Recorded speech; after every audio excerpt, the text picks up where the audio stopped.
general criminal activity occurring at a property or other activities that have bad effects on the community, we try to figure out what we can do. See a question back there? I do. I wonder how widespread is human trafficking, and what are there signs of a moment that a person on the street might use to find out what's going on? Our human trafficking cases tend to center on massage businesses in particular in the city of Oakland. The Bay Area in general is a hub nationwide for human trafficking because we are a port city.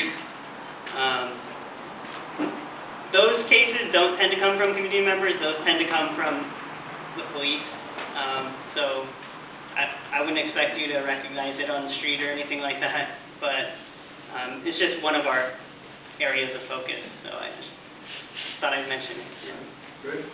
David, for blight and properties that are issues, what's the reporting process? I didn't grab a flyer back there, but what's the reporting process?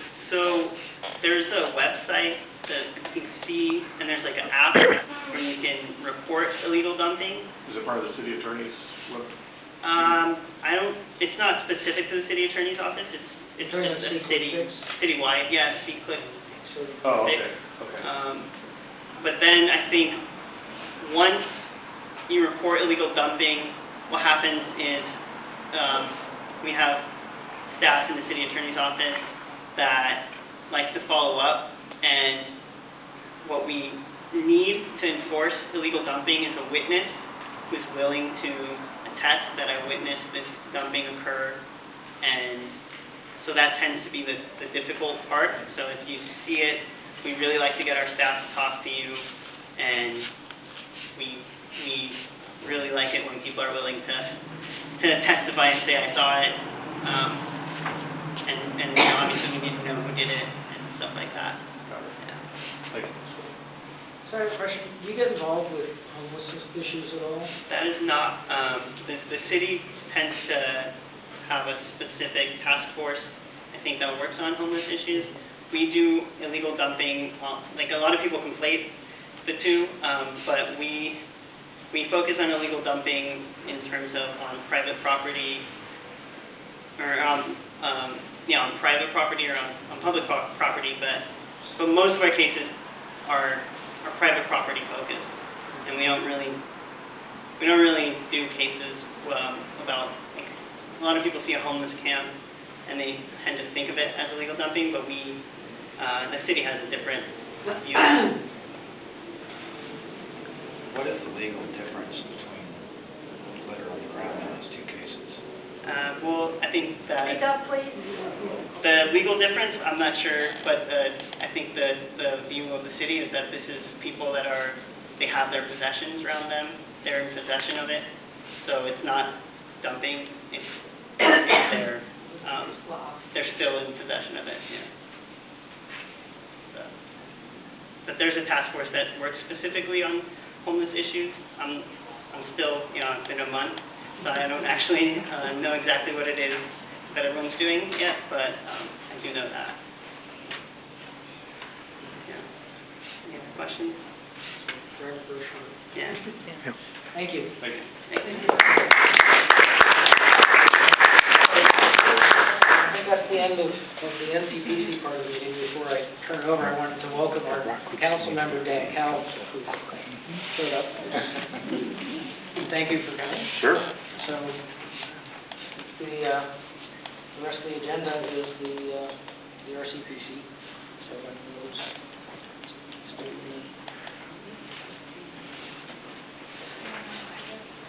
Thank you. On behalf of RCPC, I welcome you to this part of our program. And the focus of this part of the program is it's going to be emergency preparedness and kind of emergency and disaster preparedness, because those sort of things do happen. How many people here were living in this area when the Loma Prieta earthquake happened in 1989? So quite a few. How many people were living here and were affected by the fire, the tunnel fire? So those are two major catastrophes that happened right around here. There will be more. What do you mean affected by? I mean, I didn't leave my house. No, but if, for example, like if you had, like for example, with the smoke and everything, if you found yourself having to wear a face mask because the air quality was bad, or if you were asked to evacuate your house because the fire was too close and you might be the next people, that's what I meant by affected by. Obviously, anybody in the East Bay was affected by both of those to some extent. But what we're going to be talking about is how do you get ready for the next one, because it will be a next one. And so we have Lars Eric Holm, who is with the Eden Information and Referral Service in Hayward. Their main office is in Hayward, yeah. Yeah. But they focus on disaster preparedness, and he is going to talk to us about how we can do better. Hi there, everyone. How's it going? Great. Awesome. So, yeah, my memory of the Oakland Hills fire, in fact, we were on Park Boulevard below Highway 13 at the time. And we didn't have to evacuate, and our house wasn't affected. The air wasn't so great, of course. But here we go. So that's hard to see which button is which when you're upside down. No, I did this. It went to sleep. So no worries. So the first thing that went into the trunk of our car were the diapers and the photo albums, because we weren't sure if we would have to evacuate, and the photo albums I really, really treasured. So I just realized something I forgot to check, so I want to make sure I got the input set properly. Here we go. Awesome. Do that kind of stuff. And I'll make sure this is all turned up for when I get to that point. Great. Doodle-doodle-doo. While you're doing that, can I ask a quick question of Dan Calv? Do you happen to know CORE, the Citizens of Oakland Respond to Emergency Program, which I've been a 25-year neighborhood coordinator for, and has just lost its funding? I heard it was temporary. Do you have any update on when that might be reinstituted? Yeah, I think what you're asking about is we have a CORE, who knows about the CORE program? Okay, most people know it's literally a neighborhood response where neighbors work together and they get some training, multiple days of training to be able to do that, because the conventional wisdom is if there is a major earthquake, you might be on your own for 2 or 3 days or more. So I just talked with our city administrator today, as a matter of fact, about that very question, among other questions. And she said that some staff have retired or left other things, and so the people who focus on that core program, there isn't a staff to do that right now. They're looking to hire people. So the funding is there. We're not trying to stop it. We just have lost staff, and we're going to get it back up as soon as we can. Great. Things take a long time to hire people in the city, but the money's there, and we're going to do it as soon as we can. Really good news. Yes, it is Thank good you. news, yeah. Wonderful news. So actually, thank you for asking that question, because that's actually a question I had, because I normally am tied into a lot of the preparedness community, and I had not heard that CORE was temporarily suspended, cessation, sleep mode, like projector, what have you, so good. Thank you for asking that. All right, I'm going to set my timer for my 20 minutes, so I keep on my time. What I want to basically talk to you folks about is this concept of building a culture of preparedness.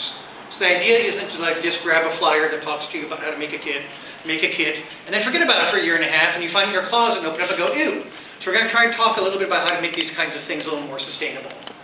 So because I'm talking about culture, it might be worth explaining my background, my culture a little bit, because part of the idea here is that where you are and what you've done and your experiences kind of shape you, and a lot of people don't realize that your experiences actually help make you be prepared already.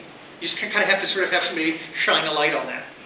So, I grew up in Alaska. I spent 14 months in a Yupik village about halfway up the coast, and I didn't know it at the time, but there is actually a Yupik word that literally translates as always getting ready. I remember seeing that cycle when they had the salmon out drying, so you would have food for the winter, that constant cycle of getting ready for things. I worked for a company that made backup software. I did tech support. Raise your hand if you have ever lost data. Ever lost anything, right? So here's the thing, if you're an IT professional or you have an information technology geek in your life, that person actually thinks in terms of disasters, in terms of emergencies, because losing your data on your computer is a kind of a disaster, it's a kind of an emergency. More recently, I worked for an agency called Collaborating Agencies Responding to Disasters, CARD, and we focused on developing a preparedness curriculum that is appropriate for community-based organizations. So this is actually helping non-governmental organizations, because the governmental will be kind of shall we say, heavy in acronyms and heavy in terminology. This is meant to be more accessible and approachable and very tactical and practical. I currently work for Eden Information and Referral. I'll talk a little bit more about what Eden 9R is a little bit later on, so I want to get to the fun stuff first. But I'm actually able to now continue to offer CARDS curriculum on behalf of that. Quick side note, and I have a whole bunch of flyers and stuff in the back there. I got bookmarks and cards and magnets and sticky notes and stuff that talks about 2-in-1 when we're done. But you'll also see a flyer talking about the Places of Worship Workshop, Agency Emergency Planning. That is the next event that voluntary organizations, active in disasters, will be doing, on July 27th of this month. It's basically just be aware that in a disaster, in an emergency, nonprofits and volunteer-based organizations have this, they intend to step up and be there. Alameda County Community Food Bank, for example, they have trucks. They have people who know how to drive trucks. That's an important resource to know about, because even if they're not driving their own trucks, that's a skill set that you can actually draw upon, and VOAG makes sure that we all stay in communication about that. So it's kind of a cultural preparedness just right there, just the stuff I did and how I grew up. So I'm kind of a nerd. I like Gary Larson. He's got the crisis bank on fire going over there to a waterfall. Why not? So have fun with it. Now, we do disaster preparedness trainings, and the thing that is really important about this is in order to make this something that you can sustain, it's got to be practical and relevant and positive and empowering and diverse, and you got to have a little bit of fun with it. So what I'd like to do right now is actually have a little bit of fun with this. What I'm going to ask you, I'm going to give you an example of one of these trainings. We like to call it safety kept in place, or SKIP.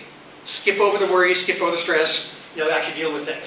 And here's my question to you, and I hope the speakers will be loud enough for this, but it won't totally matter. Tell me if you remember who this guy is.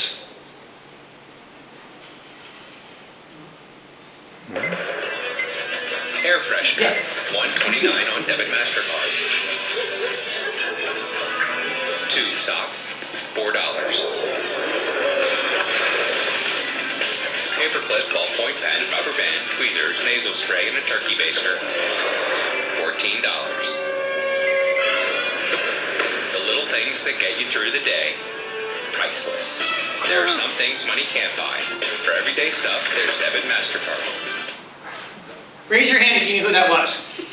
Right? Now, if you didn't know who that was, that's a television show character named MacGyver.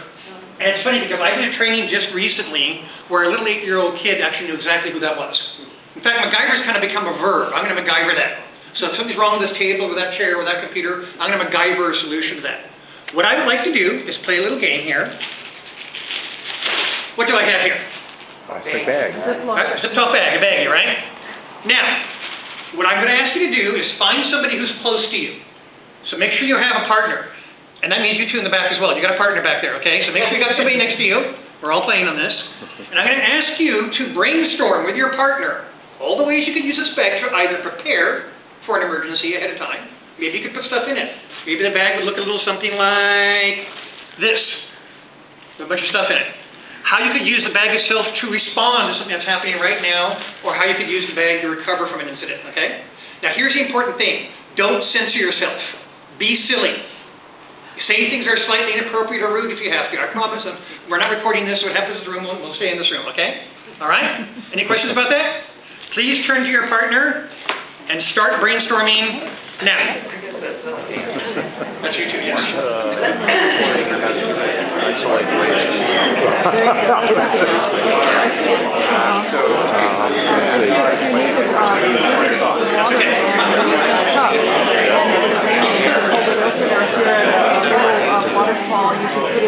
An emergency dressing for a wound. Yeah. Just put it over high pressure. What other things could you do? 5, 4, 3, 2. All right. So that's about 30 seconds. Just a tiny over 30 seconds. Now here's the next part of this game. And by the way, this makes a great icebreaker. This is actually a great way to start a staff meeting. Getting people kind of involved and stuff. What I'm going to do now is I'm going to basically indicate a group. And I want you to call out clearly and loudly for everybody to hear, just one, only a single one of the ideas that you mentioned. Now, if by the time I get to you, we've got a pretty big room here, by the time I get to you, all the great ideas have been used up, it's just a game, don't worry about it, all right? Officers, one thing. Ammunition. One thing. Towels. To put pellets in. Put food in it, very good. Put some food in it, marvelous. Let me actually have the bag so I can mind things here a little bit.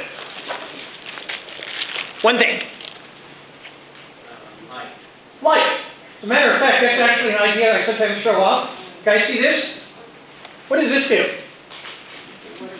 And it's dark, it makes it waterproof. And in a darkened room, this is really impressive. I've had kids go, ooh, when the room is actually dark. One thing. Medicine. Medicine, you put your medicine in, marvelous. Put drinking water in it. Band-Aids. Band-Aids. Hand sanitizer. Hand sanitizer. Food. Cover a hole in the window. Cover a hole in the window. Marvelous. That's MacGyver thinking. Pick up stuff that you don't want to touch. Makes a marvelous glove, right? Warmth. Warmth. Actually, these things can make you kind of sweaty, right? Well, I was going to make some Band-Aid with tape. Excellent. Make it into a bandage. Marvelous. To hold waste. Hold human waste. Could be a tragically tiny transparent toilet. Probably should be its last use. Awesome. Well, I always think of duct tape, and that goes with the Band-Aid. Yeah. If duct tape and that, you can probably do anything. And MacGyver had like a Swiss Army knife and a roll of duct tape, and he would save the world with it. Pick up dangerous stuff. Pick up dangerous stuff. One thing. Good. Okay. What if you're hyperventilating? If you're hyperventilating, right? Makes sense. Put it over your head. Just be careful for breathing. You can actually hyperventilate.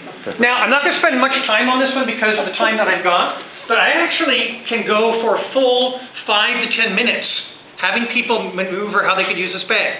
We could talk about what you would do if you were a teenager. In fact, if you do this with a group of teenagers, first thing they want to do is put their cell phone in it, protect their cell phone.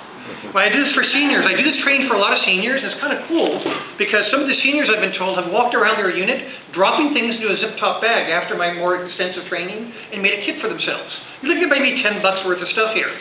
You can actually repurpose almost anything into a disaster bag. You know, City of Dublin was actually giving folks, they showed how you could basically repurpose a toiletries kit. So it's just a regular toiletries kit like you get the store, but they branded it and they put emergency supplies in it. You know, in Mills College, a nice person there got these things from a stationery store and spread some supplies out, and the young ladies actually made supplies right there on the spot. They should call it a $5 bag. So making preparedness happen can be fairly easy and inexpensive. It doesn't have to be a great big huge deal. One of our favorite answers was we were doing trainings with this with a group of children. I like to do this with kids because kids are brilliant at thinking outside the box. And one little boy, you know, they were saying things like, you can puke in it, you can poop in it, you know, things like, you can pop it, make a loud noise, and people will hear you, right? One little boy took his bag and very carefully folded it up and put it in his pocket because he knew, in an emergency, especially at home, he was going to use it to rescue his goldfish. That's how it got in, that's how it's coming out. And we go into the hand sanitizer, and we go into the handkerchief. Basically, what this is all based on is basically brainstorming, thinking about all the ways that you can use everyday objects around you. So even if you don't have your kit with you, you realize that the world is your kit. It's based on a concept that's called divergent thinking. Here's an example of convergent thinking. What's the utensil that goes with a spoon or a knife? Fork. Fork. What do you call the pointy parts? Tines. Tines. How many are there in a standard dinner fork? If you're not sure, check the picture. 4. Yeah, 4. That's pretty standard. What side do you put the fork on a standard place setting? Left. Correct? Good. Divergent thinking. What's a way you could use a fork to make money? Hold people up. Hold people, I got a fork, I know how to use it. Of course, you got the ammunition in your bag, so we got that covered, right? What's another way you can use a fork to make money? Sell it, yeah. So I got this really nice fork here. I'll sell it to you. Some kids will talk about how they do tricks with it. One little girl said she would juggle and put the head out. How could you use a fork to be safe? I have a fork and I know how to use it. Same way, right? Now, the person who actually did this question, she went to a girls' school in New York City, and they've been taught when you're in a kind of a sketchy hotel to put silverware in the crack of the door when you close the door. That way, if the door got open, it'd make a big ruckus and a big racket, and maybe have to step on the fork. So I thought that was an interesting idea. What's a funny or entertaining way to use a fork? Put it on your Fork, nose. I know how to use it. I have a fork, I know how to use it. You were saying? Put it on your nose. Put it on your nose. That's totally amusing, right? Here's my question. In a disaster, which way of thinking do you think might actually get you out of your situation a little better? The divergent thinking is actually, because if I start spitting out facts at you, facts can be good. Knowing that you need to boil water for 3 minutes at a rolling boil, that can be a good thing to know. But in a lot of cases, you're going to have to be able to think outside the box and problem solve. Okay, really fast. I'm going to do this really, really fast because I can talk more about this afterward, but I want to make sure I respect time. Eden Information Referral. We are the 211 service provider for Alameda County. Please raise your hand if you've heard of the phone number 211. Okay, so when you go out the door, if you haven't already, grab one of these flyers. Notice they're highly multilingual in the back.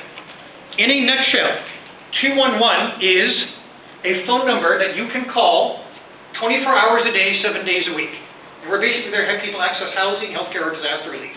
Basically, the idea is this. It could be very complicated trying to find answers to your questions. Things like, I got to find childcare. Well, not in your county. No, I'm sorry, we're only senior daycare. Like a really tangled mess trying to figure things out, even with the internet, right? After 211 was implemented, and keep in mind that 211 is national. Every state in the United States has 211. In California, in fact, we're divided up by county. So Alameda County is Eden Information Referral. Contra Costa County is Contra Costa Crisis Support Services, etc. And it basically makes things much, much easier because the phone resource specialists, they don't just look stuff up, they ask very guided questions to guide you to the resources that will actually help you out. Knowledge is power. Tax preparation, housing, childcare for special needs children, food giveaways, safety giveaways, counseling, you name it. Since 2007, we've done over 1 million calls and over 1.5 million referrals. We have access to 300 languages. We have a huge database of resources that is basically cross-indexed in what's called a taxonomy. So we can tell what kind of services are offered by what kind of organizations, because it's not always obvious by the name. Davis Street Family Resource Center also distributes food, for example. And we actually know stuff like that. Also, we're very proactive.